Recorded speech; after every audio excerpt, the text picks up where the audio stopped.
Hey everyone, I'm going to share with you a story, and I'm also going to share with you real strategies for how to break through fear. There's something behind me I want you to take a look at, and it's called the terror barrier. So that's what I'm going to share with you today, is how to break through fear. Now, why am I sharing this with you right now? It's because I'm experiencing a lot of that in real estate. I see a lot of agents that are terrified. And actually, I had an agent on my team quit real estate, and it breaks my heart, this is recently, to see that happening. Because I know what that person was going through, because I was there myself. When I started in real estate, by the way, if you're watching this live, please go ahead and just type pound live. And if you're watching this later, type pound later and just let me know that you watched the video in some capacity. When I started my real estate journey about 19 years ago, I wasn't doing things at the highest level possible. And the thing is that I was afraid. So for about, 9 years, I was dabbling. I did all right. I think I was doing an average amount of transactions and helping buyers and sellers. But here's the thing. I knew I wasn't doing everything I could have been doing. That's what I know for a fact. So I went on that way to do the one thing that really would have mattered the most. And that would have been to pick up the phone and prospect for buyers and sellers every single day. You know, there's books on this stuff. There's actually a book written with the title, The Millionaire Real Estate Agent. You know that book actually teaches real estate agents how to net $1 million in annual income after all expenses. The book's been written. It didn't matter because my fear got in the way. So today I'm going to walk you through the psychological process of breaking through fear.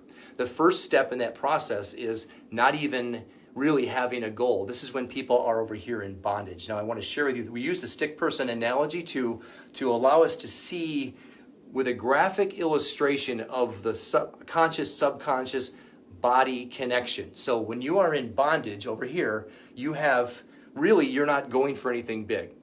You're in a state of bondage, you are living that life that you just are stuck and you can't see a way past that.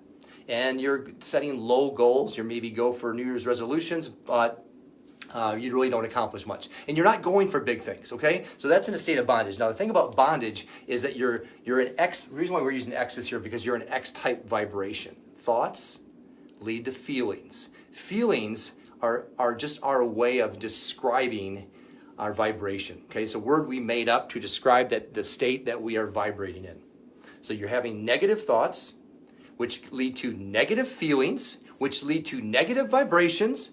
And then what happens is that there's an equal and opposite action-reaction component with the universe. Our actions are simply born out of crappy mental junk, mental thinking. So what kind of action are we going to take if we are thinking negative thoughts? Low actions, terrible actions. We're not going to go out there and do big action because we're not thinking big, okay? So that's the state of bondage right here, okay? We have, let's go right here. X type thoughts in the conscious mind, X energy in the subconscious mind, and of course our body is vibrating in that. That's why we have X down here in the body, X type results. Now let's move along to the next process, which is reason in the center. You notice that I put a Y up here, okay? And the reason why I put a Y is because let these little antennae represent how we're taking information. What we see, what we hear, what we smell, what we taste, and what we touch. We're taking that in, and now we're coming up with an idea. Maybe we want to change something in our life. Maybe we want to go for something big. That's what I did. I decided I was tired of being tired. I was tired of being broke. I was tired of my income going like this, like a frickin' roller coaster ride. That sucked. I was tired of that Christmas in 2010 when I was not able to provide presents for my family. That was my kind of like, oh shit moment. I was done. So I had an idea, and it was that why idea. I've introduced a why idea to my conscious mind.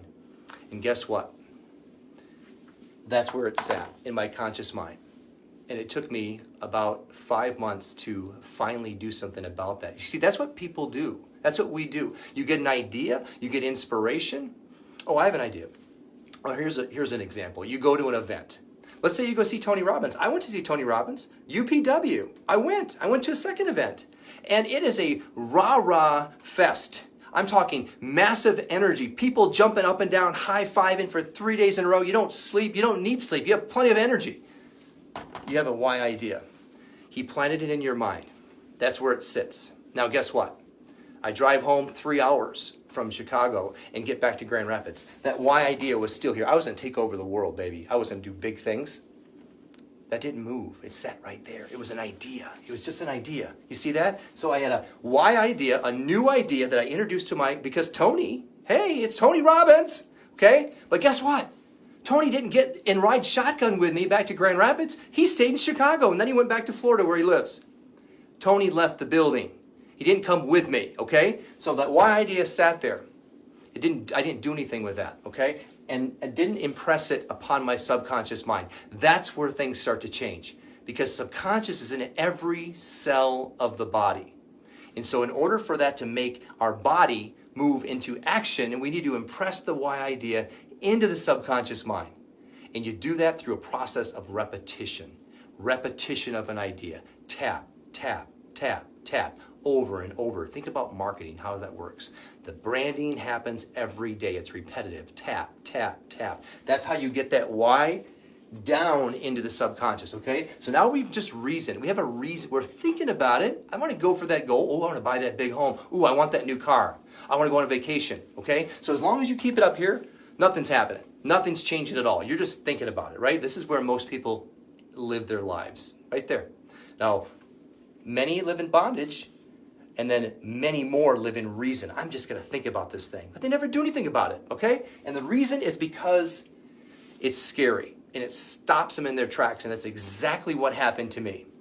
Until I had a moment. I didn't realize, I didn't know any of this back then. But then I decided to take massive action. Why? Because my reasons were big enough, okay? Then what happened is I introduced the why into my subconscious mind. I began to impress it upon my subconscious mind. I wanted bigger things for myself, for my business, for my family. I was tired, and gosh darn it, I was pissed off. So I suppressed it. I impressed it upon my subconscious mind, which then creates something called conflict. Why is that a conflict? It's because if I have a why idea in my conscious mind and I introduce the why idea to an X vibration in my subconscious and in my body, that's conflict. Now we have a why idea impressed upon an X vibration. This is where things get quite chaotic. Okay, this leads me to the terror barrier. So now you're in conflict, and you have conflicting vibration. You want something big, you're trying to make it happen, and you hit the wall. You hit the wall. I hit the wall. This gentleman that quit real estate about 2 weeks ago, I couldn't get this across. And it saddens me. I'm so glad I didn't let this stop me. When you hit the terror barrier, it's that point where you either break through to the other side, which is freedom, or you bounce back to retreat. Now, by the way, and that's what most people do. If this is resonating with you, I think we've all felt fear. This is not just about business or sales, although oftentimes it is. Maybe it's a business that you're thinking about starting, and you've gone through these stages, and you get to that wall. That wall is where you just are so afraid. Mostly your fear is of failure, okay? That's what it really comes down to most of the time. Sometimes it's fear of success, and a lot of times it's fear of failure. So you hit that wall, the business dream, the thing you really want to do, and then you retreat back. The problem with that, the challenge with that, is that's the dream killer. That's why I titled this video that way. The dream killer. You go back to the safety of the known, the harbor of the known. We call it the paradigm. The paradigm is the place where you started from. It's that cozy place where everything is warm and fuzzy. If this is resonating with you or someone that you know, there's a link somewhere in here. I think it's up here. Click on that. I go deeper on that, okay? So click on the link or share this with somebody and have them click on that link. I go deeper into these concepts, okay? So the paradigm is a multitude of thought habits that are lodged in the subconscious mind. They control and regulate everything we do. And the thing about the paradigm, let's just call it, it may be easier if you understand it as the ego. It's called the ego ideal. It is lodged and it's protected. And it doesn't want us to change. It wants us to stay where we are. It wants us to remain in the status quo. And until we remove the old paradigm and replace it with the new, that's what keeps us stuck. So you run back to the safety of the known, the harbor of the known. The challenge with that is that now you've proven the concept to be true, which is, I'm not worthy of it. And most of the time when people run back and retreat, that's where they stay.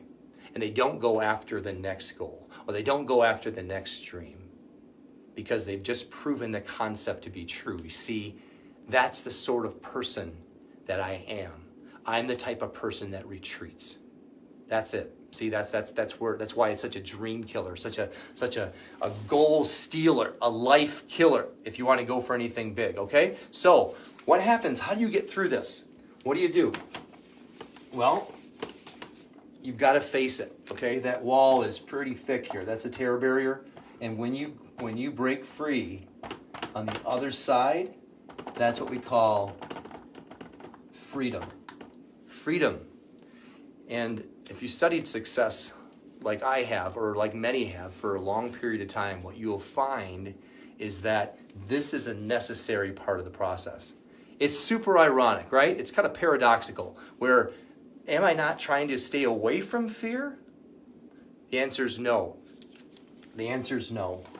You have to go through it. You've heard the quote, the cave you fear to enter holds the treasure, right? That thing? That's the wall. And so many people hit the wall and they bounce back and they run back to the safety because the ego is protected. Think about it like a golf ball, a rubber band ball. It's at the core of a rubber band ball is a hard center, right? And then around it is a bunch of rubber bands that protect it. That's the ego. It doesn't want to change. It keeps itself secure, and it rejects ideas that run counter to the concept. And so that is what's happening there. That is a good thing as well, by the way, because if you can change the self-concept and the self-image, it'll protect that new image as well. But you've got to break through it. You've got to run through it. Okay? You've got to just run right at the thing. If you're afraid of something, that's the thing you need to go after. Right there. But I'm afraid of public speaking, one might say. Exactly right. Join Toastmasters. That's what I did. Or join something that puts you in a situation where you are speaking, if that's what your heart is telling you, okay? Or whatever the thing you're afraid of. Oh, an example is doing Facebook Lives. For example, if you are afraid to do videos, but you know that your business would benefit from that, that's the terror barrier. If you find yourself running up against it, press the button. Push it. The world does not come to an end, my friends. In fact, you'll find yourself on the other side, which is absolute freedom. That's what we're all seeking, right? Freedom. It's not about the money. It's about the freedom and autonomy and expressing ourselves. What are we here to do? What were we brought here to do, to be? Our Creator gave us a gift, planted deeply within inside of each and every one of us, and I believe that is our mission here on planet Earth during our time here in this physical time and space, is to figure out what our gifts are and express them to the world so that we can do our part for humanity. If this has touched you, please share it with someone that you know needs it right now. And if you want to go deeper on this, or anybody else, just go ahead and click on that link. And I encourage you to look at the thing that you're afraid of and just run straight towards it. It worked for me, and I wouldn't be sitting here talking with you right now if I didn't do that. And it'll work for you too. I hope this has served you today. I look forward to connecting with you soon.